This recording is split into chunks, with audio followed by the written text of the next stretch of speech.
wassalamu ala rasulillah wa ala alihi wa sahbihi wa man walah. Qala al-musannif rahimahullahu ta'ala wa nafa'ana bihi wa bi'ulumihi fid darin amin. Far'un al-mu'ayna tusannu tasmiyatu litilawatil Qur'an. Disunatkan membaca bismillah kerana bacaan Al-Quran. Jumpa tak? Jumpa tak?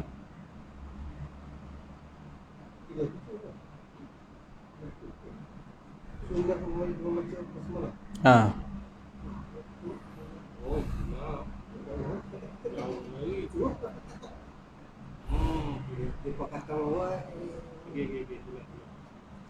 Sunat bismillah ya.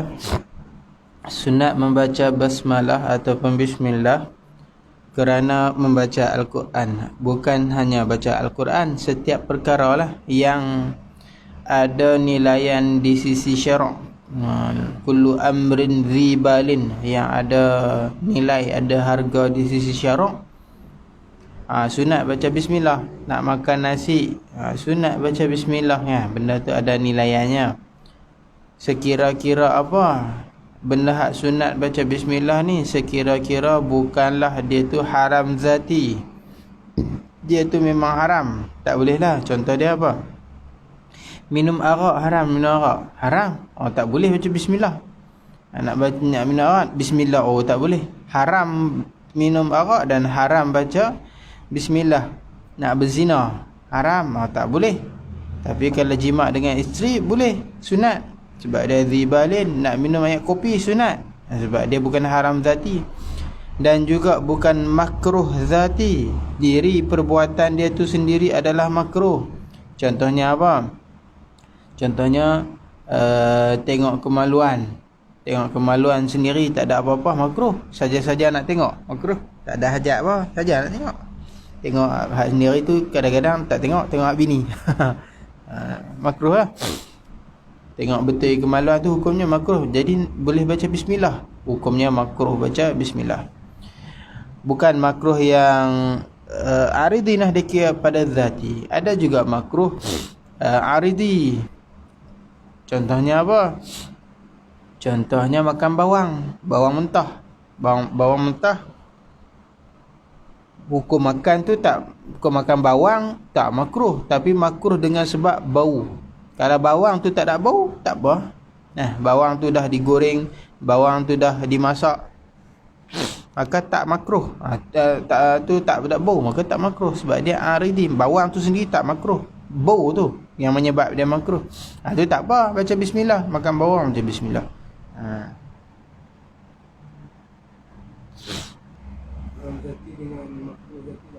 Tak boleh. Benda tu sendiri memang haram. Bukan dengan sebab benda lain. Zati tu maknanya diri perbuatan tu sendiri haram, bukan ada sebab lain yang menjadikan dia haram. Macam makan buah apple, haram tak?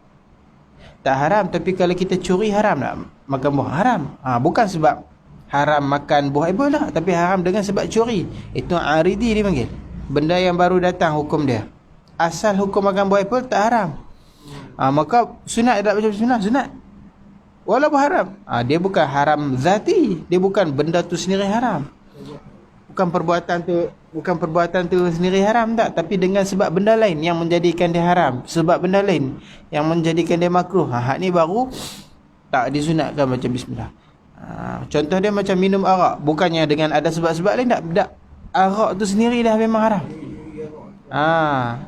Macam berjimat dengan perempuan. Kalau zina haram, tapi dengan isteri tak haram. Tu. Cedok. Tiap malam duk baca. Dah biasa baca. Dan juga bukannya safasifil umur, benda yang remeh. Benda yang remeh juga kita tak sunat baca bismillah. Contohnya apa? Tak dituntut untuk baca, tapi kalau kita baca dapat pahala zikir. Cuma dituntut tak? Tak dituntut. Contohnya ni, nak ubah ni. Ni botol Itu remeh. Safasifil umur. Jadi nak angkat, nak pindah barang, sunat tak? Dituntut tak untuk membaca bismillah? Tak dituntut. Tidak ada tuntutan baca. Tapi kalau kita baca, dapat pahala zikir lah baca bismillah. Nak naik motor, nak masuk selekoh, bismillahirrahmanirrahim, dapat pahala. Tapi dia tak dituntut. Dia tak, syarak tak tuntut. Kalau macam makan nasi, syarak tuntut. Baca. Syarak suruh kita baca. Kita kena baca lah. Sunat lah kita baca. Dan bukannya zikir. Bismillah ini tak dituntut juga. Ni semua benda tak tuntut. Haram zati, tak dituntut baca bismillah. Makruh zati, tak dituntut baca bismillah. Safasifil umur, benda yang remeh-remeh, tak dituntut baca bismillah. Tapi nak baca benda remeh-remeh ni tak dituntut. Tapi kalau kita baca, dapatlah, dapat pahala zikir bismillah lah. Dan juga pada zikir, ini di antara tempat yang tak dituntut kita baca bismillah. Zikir, zikrun mahdhun, zikir semata-mata. Contohnya apa? La ilaha illallah, zikir tak? La ilaha illallah, zikir tak? Zikir kan? Jadi sunat tak baca bismillah? Tak sunat sebelum dia. Sebelum kita nak berzikir la ilaha illallah, bismillahirrahmanirrahim, la ilaha illallah, tak sunat. Tak disunatkan sebab apa? Itu memang dah zikir dah. Maka tak disunat. Contoh kita nak zikir subhanallah, subhanallah, alhamdulillah, alhamdulillah, astaghfirullah. Jadi zikir itu tak dituntut untuk kita baca bismillah sebelum dia. Sebab dia tu zikrun mahdhun. Dia memang semata-mata zikir. Tak payah baca. Dia zikrun mahdhun. Dia tak dituntut untuk kita baca bismillah. Memang dia ada zibalin, dia ada nilai di sisi syarak. Takkan zikir tak ada kan? Allah, subhanallah, apa semua zikir ada pahalanya di sisi syarak. Syarak kata zibal, tapi tak sunat. Sebab apa? Dia zikrun, dia tu sendiri dah zikir. Maka tak sunat kita nak datangkan dia. Dan juga dah berapa? Haram zati, makruh zati, benda yang remeh-remeh, safasiful umur, zikrun mahdhun, zikir semata-mata. Dan juga yang terakhir, yang tak sunat lagi kita baca bismillah pada permulaan dia adalah pada benda yang syarak jadikan permulaan yang lain untuk dia. Pada suatu yang syarak jadikan permulaan bukan bismillah.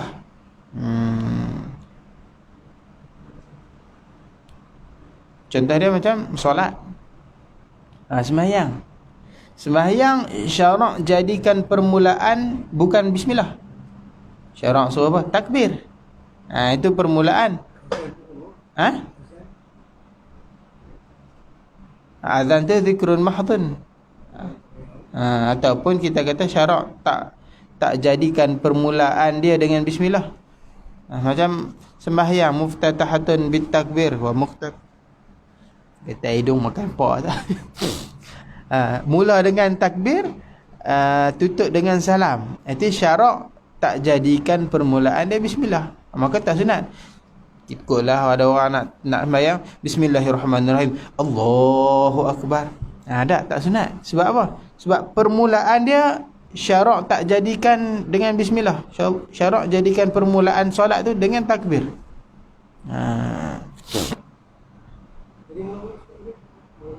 Jadi mula-mula adalah haram zati, tak sunat bismillah. Makruh zati, tak sunat bismillah. Safasiful umur, benda yang remeh, tak sunat bismillah. Zikrun mahdhun, zikir semata-mata, tak sunat bismillah. Dan yang kelima, yang syarak tak jadikan permulaan baginya dengan bismillah.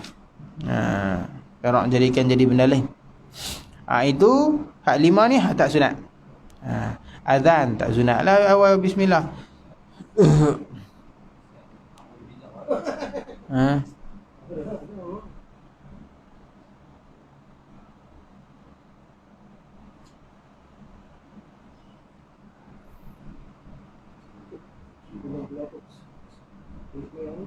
Tapi tak, kita kata tidaklah, dia tak jadilah haram apa semua kan.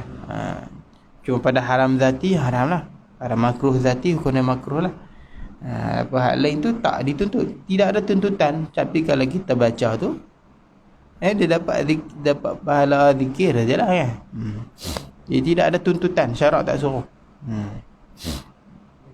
Kalau nak sembahyang dia tahu bismillahirrahmanirrahim. Allahu akbar.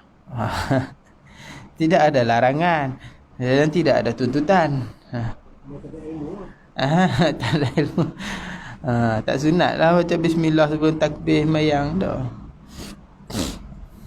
Tapi tidaklah. Kalau dia haram tidaklah. Walau min asna'i surah, walaupun di pertengahan surah, fi salatin aw kharijiha, di tengah sembahyang ataupun di luarnya. Jadi baca bismillah ini sunat kalau kita nak baca Quran kita nak baca Quran bismillahirrahmanirrahim. Sunat kita baca. Atau di dalam pertengahan surah pun sunat juga kita baca. Atau di dalam solat. Atau dalam solat pun sunat juga kita baca. Di luar solat pun sunat juga kita baca. Walaupun pertengahan surah, walaupun awal memang sunat lah. Awal surah bismillahirrahmanirrahim, qul huwallahu ahad, sunat. Tapi kalau tengah-tengah pun sunat juga. Tengah-tengah surah kita nak baca mathaluhum kamathalil ladzina, contohlah tengah-tengah ayat apa-apa sajalah. Kita baca qul huwallahu pun separuh ayat, tengah ayat. Tak ada orang baca tengah ayat. Contohlah sunat juga baca bismillah. Tapi selalunya orang baca pelan je lah kan. Kalau tengah ayat ni orang selalu baca pelan. Bismillahirrahmanirrahim. Dia baca pelan, lepas tu baru dia angkat surah khatamallahu ala qulubihim wa ala sam'ihim, baru dia angkat. Itu dalam solat. Kalau luar baca terang apa? Wa li ghaslin, dan kerana nak mandi. Wa tayammumin, dan tayamum kerana nak tayamum. Wa dhabhin, dan sembelih. Sunat semua. Baca Quran sunat, nak mandi sunat juga. Sebab zibalin juga. Dia bukan benda yang remeh-remeh, tak. Dia ada nilaian. Tayamum sunat. Wudu sunat. Wudu kita pun baca bismillah kan. Wa dhabhin, nak sembelih pun sunat.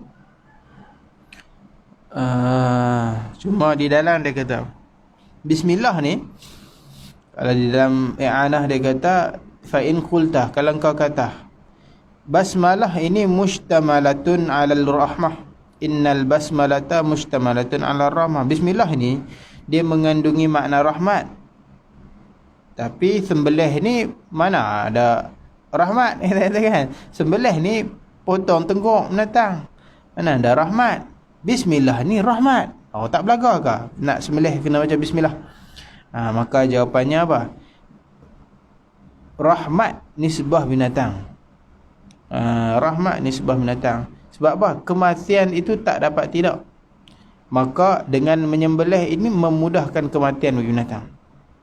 Semua mati sakit kan, tapi bila sembelih dengan yang tajam tu, dia menghilangkan rasa sakit. Walaupun dia duk tendang-tendang tu, kata doktor, dia orang geng-geng ahli geng perubatan ni, dia kata bila kita potong prap habis urat ni, dia punya apa, saraf dia dengan otak tu dia tak sampai dah. Maknanya dia tak merasai kesakitan.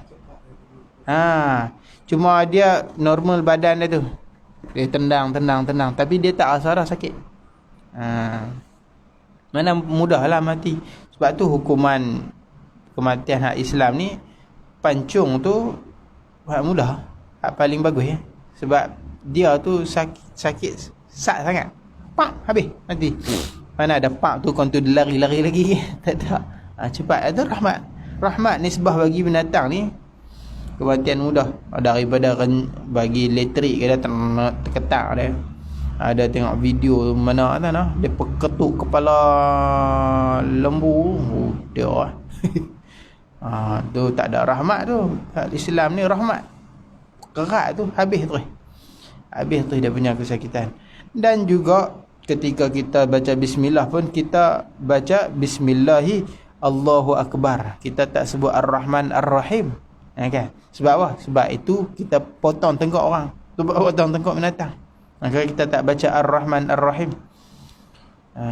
Kita hanya baca Bismillah Allahu Akbar kan. Bismillah tu kan. Bismillahi Allahu Akbar. Sebab apa? Sebab di situ ada pisau. Tidak disebut Ar-Rahman Ar-Rahim. Sama macam surah At-Taubah. Kerana di dalamnya ada cerita perang, maka tak disebut, tak dibaca Bismillah pada awalnya. Semua surah baca Bismillah, kecuali satu surah tak baca. Baca ta'awuz sajalah. A'udzubillah. Habis. Faghasala al-kaffain ma'an ila al-ku'ain. Habis dah. Baca bismillah habis. Kemudian masuk pula sunat yang ke seterusnya, dan faghaslul. Kalau kita baca dengan faghasala fi'il lah. Kalau kita baca masdar jadi idhafah lah. Faghaslul kaffain. Itu lagi bagus ya. Maka basuh dua tangan, basuhan dua tangan ma'an beserta. Sunat dia basuh dua tangan sampai mana? Ilal ku'ain, sehingga ku' pergelangan tangan, ku'ain pergelangan tangan.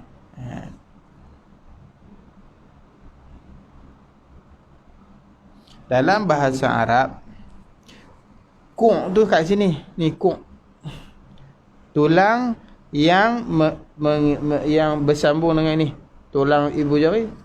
Ni tulang bersambung ni. Di sini dipanggil ku'. Dia ada nama bahasa Arab. Di sini nama lain, di sini nama lain, tengah nama lain. Ni nama lain, ni nama lain, ni nama lain. Dia ada nama dia. Di dalam i'anah dia ada sebut.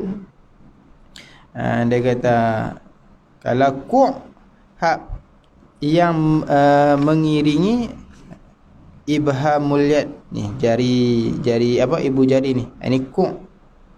Kalau bu' hak kaki punya. Kalau di sini panggil apa? Ni di sini dipanggil kursu'. Kursu'. Nah dia. Kalau tengah ni rusukh. Di dalam ada sebutlah syair tu. Tak apalah. Jadi sunat basuh dululah. Habis dah habis bismillah ataupun menyertai bismillah tu, kita baca Bismillahirrahmanirrahim, basuh. Basuh macam tu.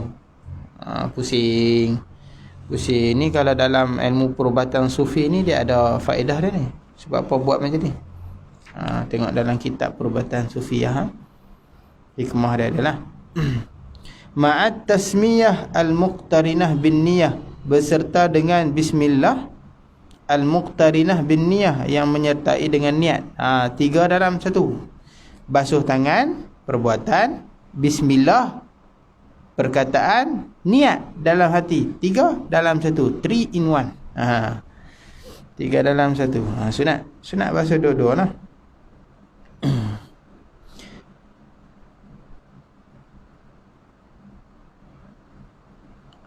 Sebab apa kena niat? Niat lah. Kalau tidak, tak dapat pahala sunat wudu.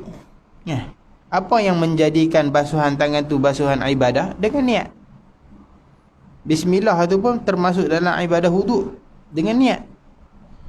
Kalau tak niat, maka tak jadi ibadah. Basuhan tangan kita ni, kita pergi buka pek basuh. Basuh apa? Kotak tangan.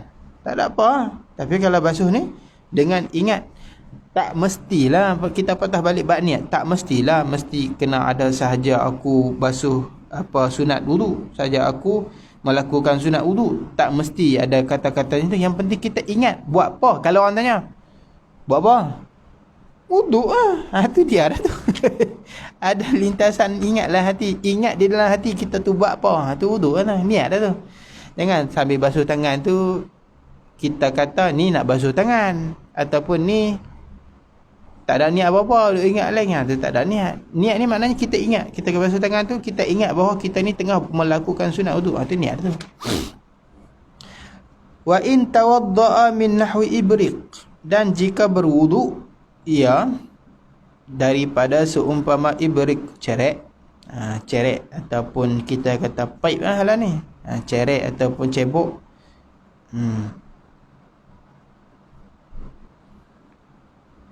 Royah. Wa in. Dan sekalipun mak habaq kata sunat basuh tangan ni, sekalipun berwuduk ia seumpama cerek.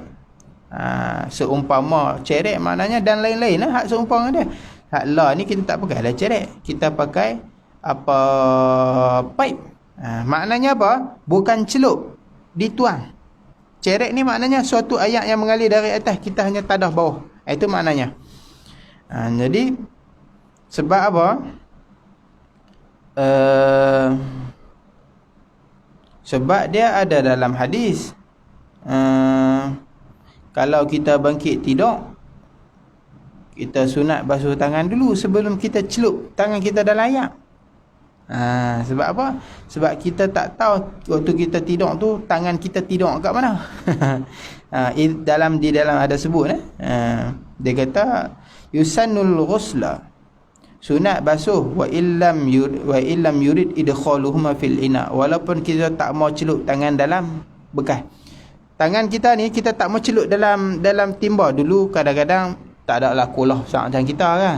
Kolah besar tak ada masalah. Ni cerita dia kalau macam bekas kecil, maka sunat kita cedok air basuh dulu sebelum kita celup tangan kita masuk dalam bekas yang kecil. Tapi cerita dia memang tak mau celup pun, bukan pipe, sunat juga basuh tangan. Sebab apa? Sebab ada asar. Nabi kata idza stayqadha ahadukum min naumihi, apabila bangun seseorang dari kamu daripada tidurnya, fala yughammas yadahu, jangan celup tangannya fil ina, di bekas, hatta, sehinggalah yughsilaha thalathan, sehinggalah dia basuh, yughsilaha atau yughsilaha thalathan, basuh akan tangan dia 3 kali. Fa innahu, sebab apa? Bahwasanya la yadri aina batat yaduhu, sesungguhnya dia tidak mengetahui di mana batat, tidur, yaduhu, dia memang tidur atas tilam, tangan dia tidur kat mana dia tak tahu. Kadang-kadang korek punggung, kadang-kadang korek tak hidung, dia akan tahu. Kadang-kadang pergi raba pegang kena tak apa cicak ke apa, dia tak tahu tangan dia tidur kat mana. Bangkit tidur, jangan nak pergi makan nasi terus ya. Kena basuh tangan dulu. Kena basuh tangan dulu. Jadi hukum kita celup tangan kita dalam bekas yang kecil tu, hukum dia apa? Kalau kita yakin suci tangan kita, maka tak makruh. Tak makruh kita celup. Tapi kalau kita tak yakin, sunat kita basuh dululah. Tu kalau bekas kecil dalam timba lah, jangan nak celup tangan tu. Sunat basuh dulu tangan baru celup. Hak ni dah nak wuduk ni pakai pipe, memang tak celup mana-mana, tapi sunat basuh tak? Sunat walaupun tak celup mana-mana.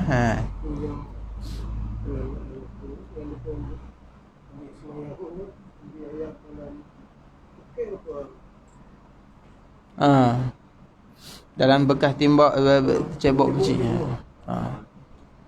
Cerita tu. Kalau niat cebok tak apalah.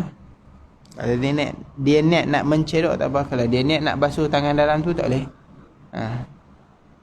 Tak boleh pada basuhan tangan, pada basahan muka tak apa. Kita bincang dulu sebab dia orang duk bincang pasal apa, sebab tak mau ayat dalam timba dalam cebok tu jadi mustakmal. Maknanya kalau kita cedok macam tu, kalau kita niat wuduk jadi mustakmal tak jadi kalau pada basuhan muka. Sebab hak jadi mustakmal pada basuhan tangan kan. Bila kita cedok basuh muka, terangkat muka pun, hak tangan tak terangkat lagi, tak jadi lagi mustakmal. Cedok kali kedua tu, itu jadi mustakmal kalau dia niat nak basuh tangan dia dalam tu. Tapi kalau dia niat nak cedok ayak, tu tak apa, tak jadi mustakmal.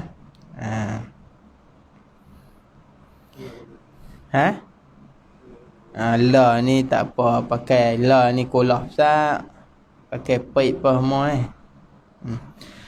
alima tuhruhuma, ataupun mengetahuilah ia akan suci kedua-duanya. Makna yakinlah, dia yakin suci, kena basuh juga. Sunat basuh juga. Tangan ni suci, bersih ni, tadi dah basuh dah. Ketika wuduk sunat juga basuh. Sunat juga basuh. Dia sunat basuh ni bukan sebab apa kerana suci tak suci. Nabi buat kan, kita buat lah. Benar? Kenapa? Lilittiba, kerana mengikut sunnah Nabi. Nabi basuh tangan, kita pun basuh. Bila bab mengikut Nabi ni, tak ada, dia bukannya sebab suci ke sebab tak suci. Kadang-kadang fuqaha ni jumpa illah hikmahnya, tapi sebahagiannya kerana hanya mengikut. Hanya ikut semata-mata. Nabi basuh dua tangan, kita pun basuh. Kita basuh dulu dua tangan. Dia ada hikmah dia. Basuh dua tangan. Dalam Islam ajar apa? Basuh tangan dulu kan. Nak wuduk, basuh tangan dulu. Sebelum basuh hal lain, basuh tangan dulu. Tangan ni lah yang nak pegang ni, nak ambil tu. Maka basuh tangan dulu.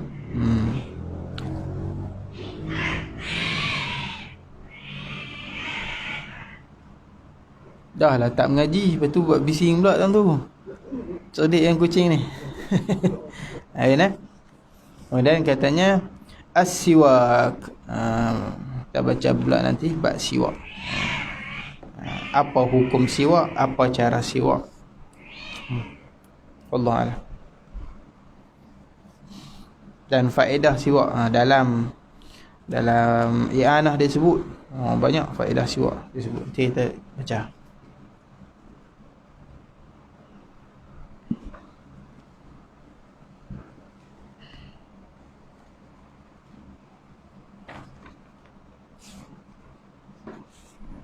Minhajul Abidin.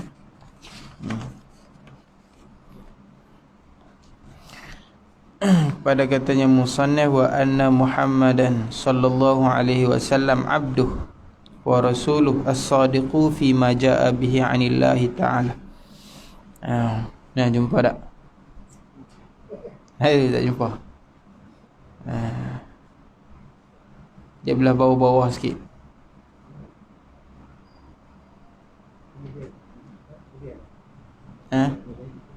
Jumpa. Dan Muhammad Rasulullah.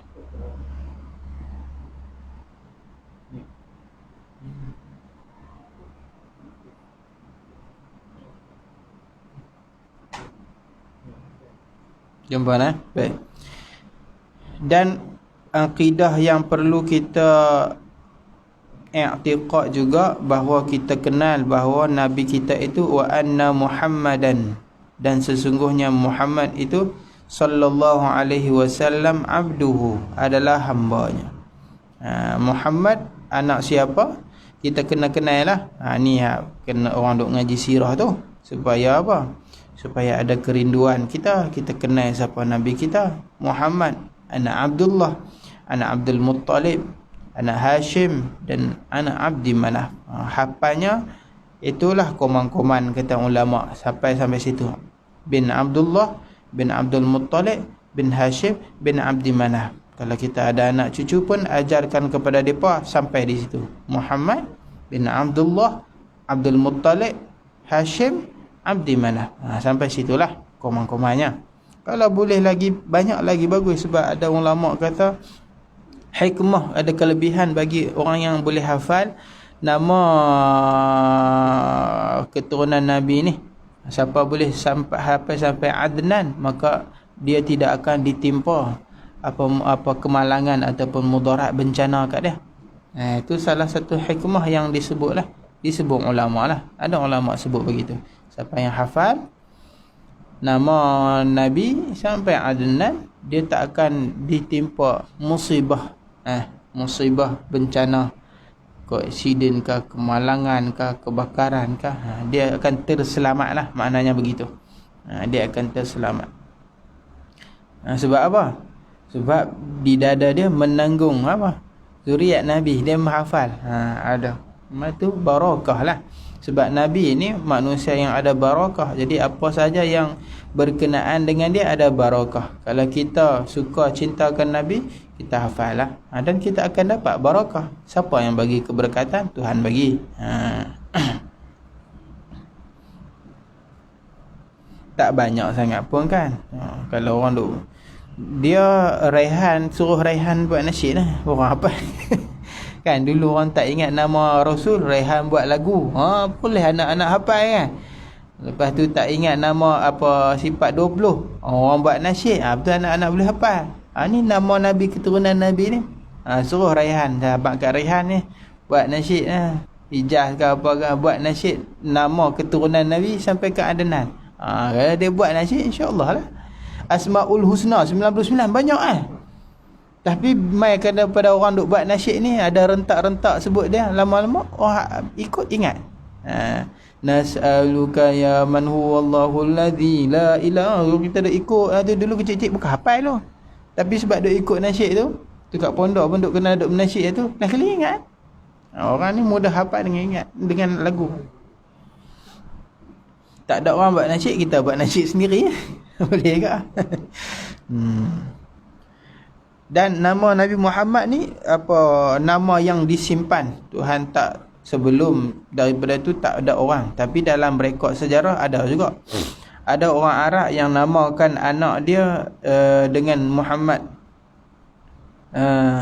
Sebab apa? Sebab bapa-bapa mereka ni pernah satu ketika menjadi tetamu bagi raja. Kemudian raja tu ada seorang pendeta yang membacakan kitab-kitab dulu, kitab Taurat Injil ni, dan dia baca bahawa di akhir zaman ni Allah akan utuskan nabi yang namanya Muhammad. Maka ada 2-3 orang lelaki ni, depa bini duk tengah syarat mengandung. Bila beranak saja dapat anak lelaki, depa ni pun bercita-cita anak depa jadi nabi akhir zaman, depa pun buh nama Muhammad. Disebut di dalam syarah salah seorangnya nama apa? Muhammad bin Sufyan, Muhammad bin Uhaihah bin Al-Jalah, Muhammad bin Hamran bin Rabi'ah. Depa ni pak depa buh nama. Sebab apa?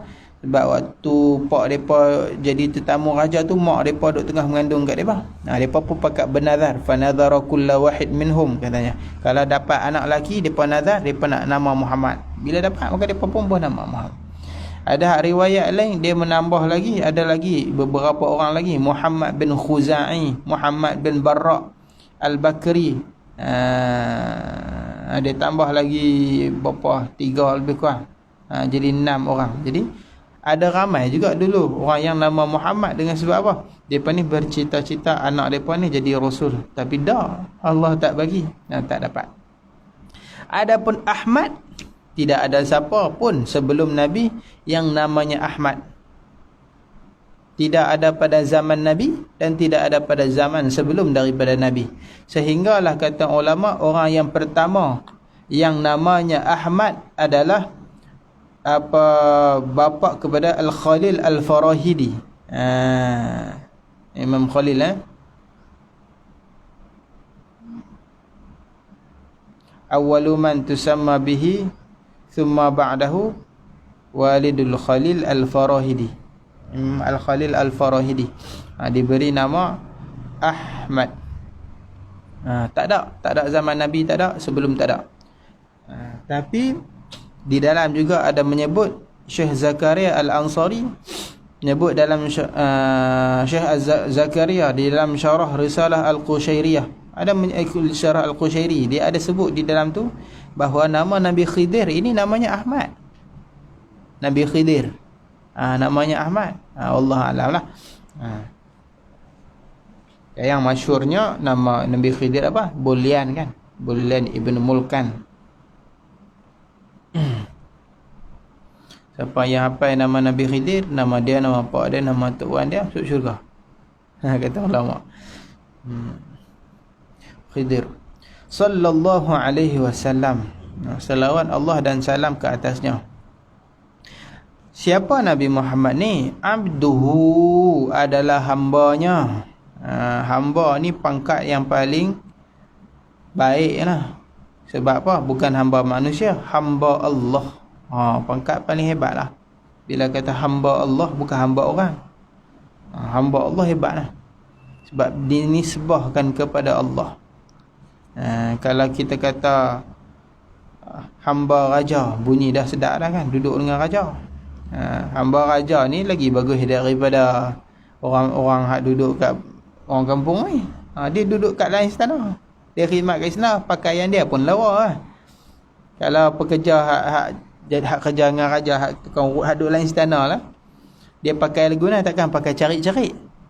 Tidak, sebab dia hamba kepada raja, pakai dia pun segak. Dia makan apa? Takkan dia makan ikan kering. Tak, duduk dalam istana. Tentulah semuanya hebat. Sebab apa? Dia duduk dengan manusia yang hebat di dunia, raja, maka dia pun hebat. Maka apabila menjadi hamba Allah, ada yang lebih hebat daripada Tuhan? Tak ada. Dia Malikul Muluk, raja bagi segala raja, pencipta alam ni, semuanya di bawah kuasa dia. Bila manusia tu mendapat gelaran abduhu, menjadi hambanya, maka dia dapat kemuliaan yang tinggi dah. Dan Tuhan pun sentiasa menyebut kalimah abdu ni di dalam Al-Quran. Itu menunjukkan sifat yang mulia dan maqam yang mulia. Ketika mana Allah nak turunkan benda yang mulia, Al-Quran, Allah kata apa? Mimma nazzalna ala abdina. Kami turun Quran tu apa? Ala abdina, dari barang yang telah kami turunkan ke atas hamba kami. Unzila ala abdihil kitab. Nazalul furqan ala abdihi. Itu semua lah. Semua menyebut abdihi. Subhanallazi asra bi'abdihi. Abdi. Semua sebut hamba. Itu nak habaq kata maqam kemuliaan. Hamba tu bukannya lekeh dah. Hamba tu hebat lah. Sebab hamba Tuhan.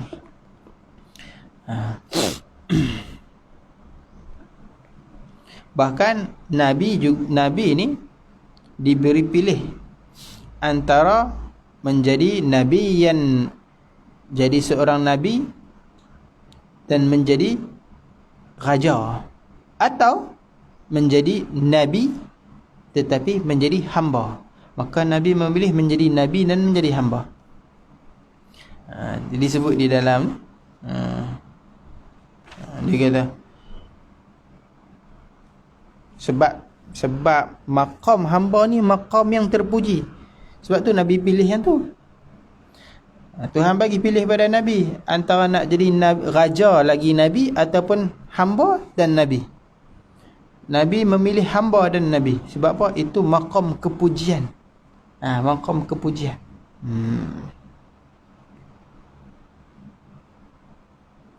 Dan Nabi Sulaiman meminta yang pertama. Nabi dalam Al-Quran, Nabi Sulaiman minta kerajaan yang tak ada sepertinya dahulu dan sebelum dia tak ada, selepas dia tak ada kerajaan yang sehebat seperti dia. Nabi Sulaiman minta, maka bolehlah. Maknanya kalau kita nak minta nak jadi raja, boleh. Nabi Sulaiman minta, boleh.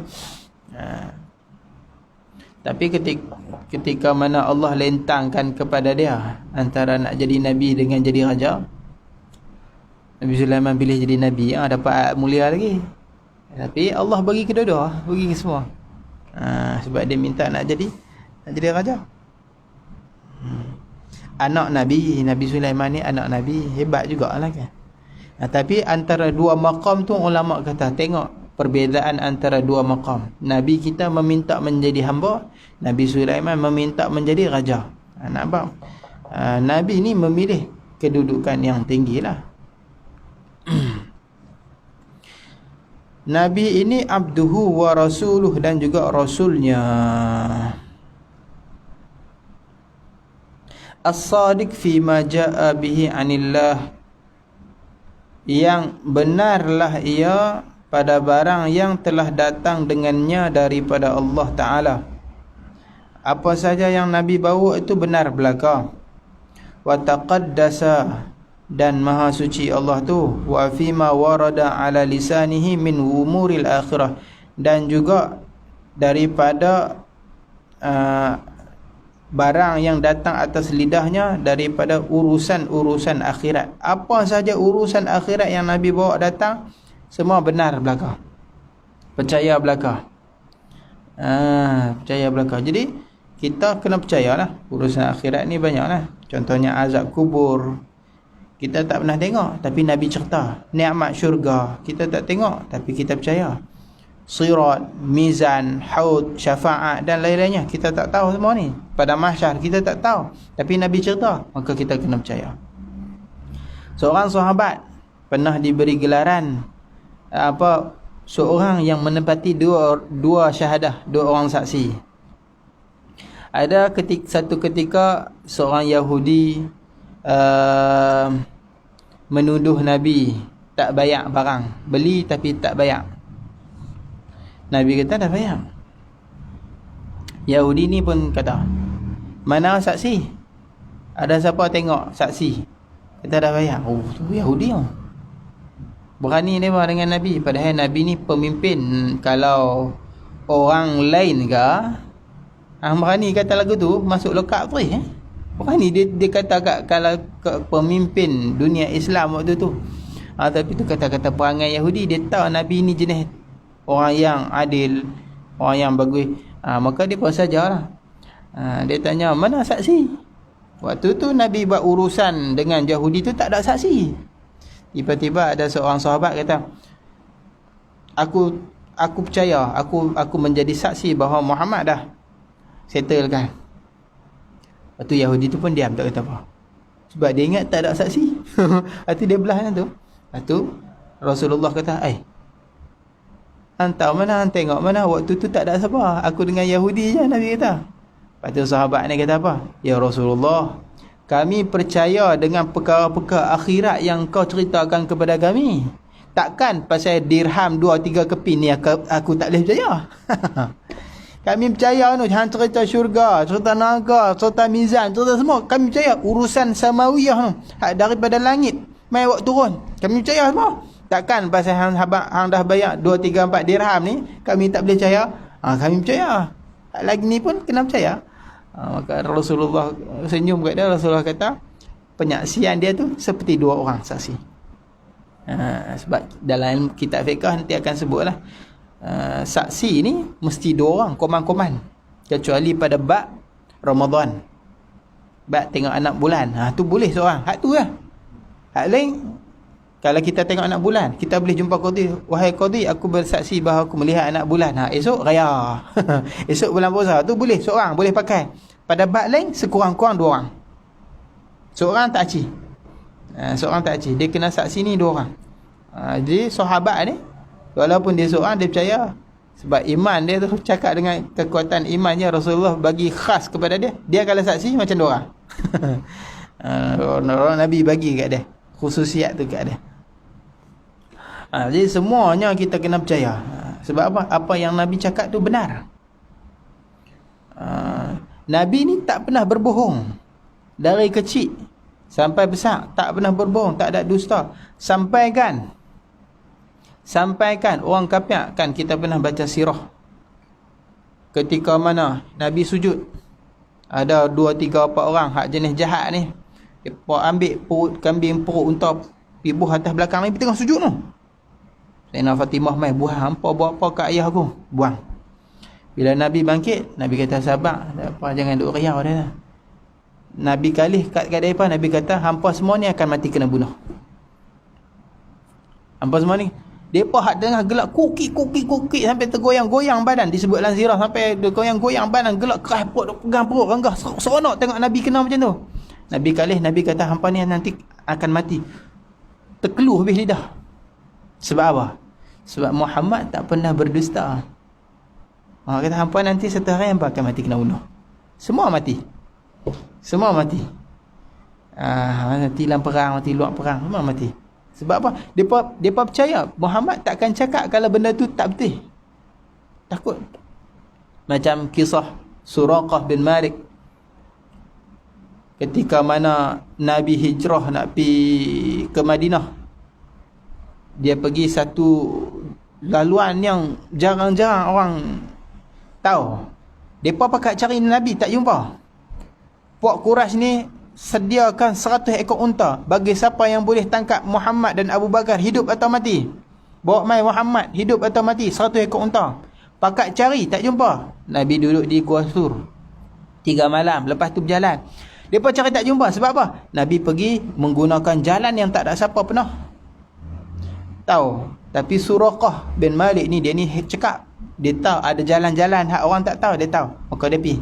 Sebab Nabi waktu tu ada pemandu arah yang hebat, Abdullah bin Uraikid. Dia ni A punya lah. Orang tak tahu jalan tu, dia tahu jalan paling berbahaya. Siapa pergi jalan tu tak reti, mati ikut tengah jalan. Tapi Suraqah ni dia tahu, dia pergi cari ikut jalan tu. Dia pergi cari, lah kali jumpa kuda dia jatuh. Sirah kan, dia ligan-ligan kuda dia jatuh. Dia ni penunggang. Orang penunggang kuda ni mana jatuh? Tak ada pasal. Kalau berlawan perang kot jatuh. Ni hak penunggang hebat ni, mana jatuh? Tapi dia elok nak dekat, nampak Nabi dah jatuh berup kuda dia. Bangkit naik balik, lagi jatuh kuda dia. 3 kali, last kali kuda dia kaki tenggelam masuk dalam tanah. Dia kata, hak ni bukan dia dah ni. Bukan dia dah ni. Ini Muhammad ni dapat pembelaan Allah. Maka dia panggil dia, wahai Abu Bakar, tunggu aku. Aku tak akan buat apa yang kamu tak suka. Nabi kata, tanya dia nak apa? Abu kata, hang nak apa? Dia kata, aku nak, wahai Muhammad, engkau tulis surat antara aku dengan engkau. Ada perjanjian. Sebab dia tahu apa, hak ni bukan orang biasa ni. Ini Rasul, memang betul dah Rasul. Dia percaya, tapi dia tak masuk Islam ni. Bila Nabi pun tulis apa semua surat dia, perjanjian. Lepas tu Rasul kata nak hadiah kat dia gelang Kisra. Gelang Kisra, Parsi punya gelang, Raja Parsi punya perang. Gelang, bukan gelang biasa lah. Gelang kita boleh lah surat 2, 3, 4 ribu. Ni gelang Raja Parsi. Kalau kita agak-agak, macam mana? Perumpamaan dia macam ni. Macam saya kata kat Abang Amin, Abang Amin nak, saya nak hadiah kat Abang Amin kereta lah Presiden Amerika siapa? Biden. Biden. Contohlah, saya kata kat Abang Amin, saya nak hadiah kat Abang Amin kereta Presiden Amerika. Abang Amin mau? Agak-agak Abang Amin fikir apa lang kepala. Gila dah ni Ustaz ni. Naik pun kereta ni, kita ni duduk berulang ngajak kat sini je, tiba-tiba saya kata saya nak hadiah kereta Presiden. Bila masa saya, bukan hadiah kereta jiran tak, ni hadiah kereta Presiden Amerika. Kerajaan kuat dunia, hak pegang dunia lah ni, Presiden Amerika punya nak hadiah hak tu. Kita ni apa pun tak ada, tiba-tiba nak hadiah hak tu kat orang. Bukan hak kita, hak raja tu. Nabi buat macam tu lah. Nabi kata nak hadiah gelang Kisra, tapi dia percaya. Sebab apa? Muhammad tak pernah berdosa. Dia percaya sungguh. Waktu tu Nabi apa pun tak ada, kerajaan pun tak ada lagi, kekuatan tentera pun tak ada. Baru nak hijrah Madinah, bukan ada bagi duit apa pun tak ada.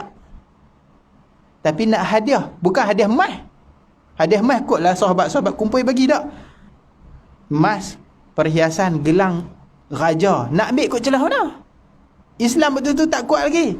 Parsi waktu tu menguasai dunia. Rom dan Parsi menguasai dunia. Nak ambil, maknanya apa? Nabi mesti mengalahkan dulu Parsi, rampas harta mereka, kuasai mereka, baru boleh nah ambil. Macam tu. Punyalah jauh tu. Tapi dia percaya. Dia percaya. Sampai zaman Sayyidina Umar, dia bawa kertas surat tu, dia jumpa Sayyidina Umar. Sayyidina Umar kata, ni Rasulullah berjanji kat dia ni, bagi. Dah tawan zaman tu, bagi. Sebab dia percaya. Tu dia masuk Islam waktu Fathu Mekah.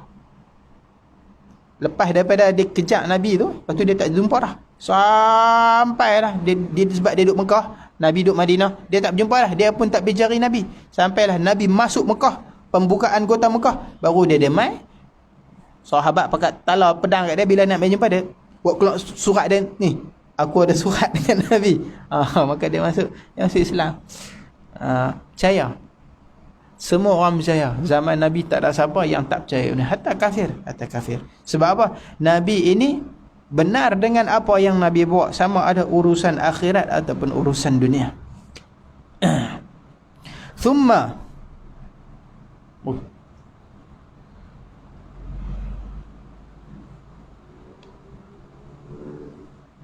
cerita benda bid'ah tak bid'ah tak? Thumma masailu fi sya'airis sunnah. Allah alam itu nah. Ini cerita ada benda-benda bid'ah, perkara-perkara yang perlu kita ketahui. Imam Al-Ghazali sentuh sikit. Allah Alam.